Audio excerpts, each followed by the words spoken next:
Cooper Murray on the final lap at a 55.36. So here we go. Sunday, the Porsche Michelin GT3 Cup Challenge. Even start from the two on the front row. Possibly a little bit better for Vidal in the Bob Jane T-Mart's car. Behind it, the field spreads out. You get the feeling this is going to be an iconic shot at the Ben Motorsport Park. Vidal will lead the field into one. The Sonic driver cleanly into the right hand of Cooper Murray, slots in behind him. Then it's Lewis Leeds and Simon Fallon. In fact, it's Fallon in front of Leeds. Angela away better than she was yesterday, but Jimmy Vernon's got some spot. Couple of cars off the road there. One of them, I think, Graham Williams, Porsche Wilson Security Carrera Cup racer. Big moment, Vidal sideways through turn 5. It's an awesome corner on the run into 6. That's an amazing bit of car control there for Vidal, with studded spears across the inside of the corner and outside in front of Sam Shaheen, and parks it up in the orange and white Porsche. But wow, what a great bit of car control for Vidal. First time through turn 6. Had the huge slide on the run through 5, which is 190 k's an hour, and it's a slight lift as you get the car turned in, and then you're braking down to 85 k's an hour at turn 6. So the rear of that Sonic Porsche trying to break away, but he caught it, held onto it. Brilliant bit of car control by this youngster who's come out of the Sonic School of Formula Ford racing, which you speak to about half of the supercars, Paddock. It's a pretty good school to be in. I tell you what, Mike Henry's certainly been in the ear of young Max Vidal, that's for sure. He has started magnificently here. And Mike Henry, like most race drivers, doesn't like to be P2. And here we're pushing his young chargers very, very hard here. Cooper Murray, for the first time in a race this weekend, has got someone in front of him. And these 3 leaders pulling away. So Sonic cars first and third. Cooper Murray's entry run by Ash Seawood Motorsport. All Porsche Carrera Cup teams as well. McElroy Racing, World Racing, DNA Motorsport. They're all involved in this category as well. And Vidal very wide. Got out on that painted curb on the exit of turn 18, which is about 135 k's an hour in the mid-corner. But got it straight, and there's a spinner a little bit further back. Gee, it's busy in this field. That was Andrew Goldie, who's had a moment.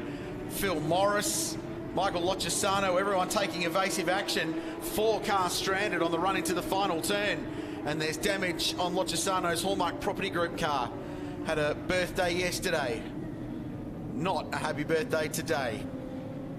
Shane Barwood's in the mix there, so there's a couple of teammates, Phil Morris and Shane Barwood.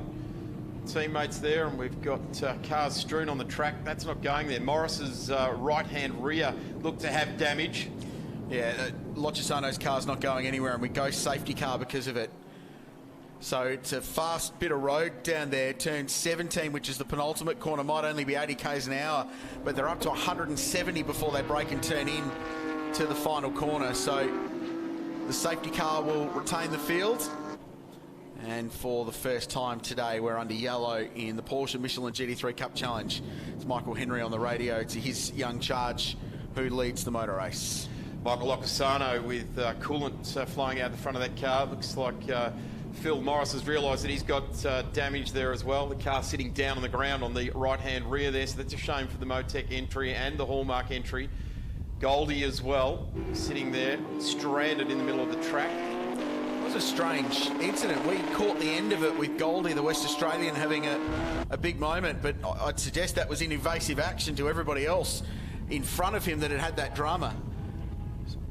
So that's a strange one. We'll try and dissect and analyse that for you when we get an idea of what's happened. But you can see the accident scene, and it's very strange because there's damage on the front of Lochisano's car. Phil Morris, I think, took evasive action and spun out onto driver's left there. You can see the big skid marks that have been left. Now, Graham Williams was caught into that as well. So that's a strange one. Let's go back and have a look at the start of the race. Brilliant run up to turn 1 here. Long drag race. And a perfectly judged start for Max Vidal. And just smart driving. That's the Formula Ford school, the blocking before you get to turn 1. Just put the car in the middle of the road before you get it turned in. Yes, Max Vidal, current Formula Ford champion, has done a lot of Formula Ford racing, the State Series, and also in the National Series last year. That midfield was a big mix-up there. There's a couple of cars off, which we hadn't caught as well, as Williams. Early on in the race, of course, Danny Studdert speared off as well in that early stanza. Yeah, well, Danny's moment was particularly wild. So we saw Max Vidal and we called his moment, and that's where the damage occurred. Oh, wow, how's the evasive action? That's Phil Morris. The full Hail Mary, just send the thing sideways to get it out of the way.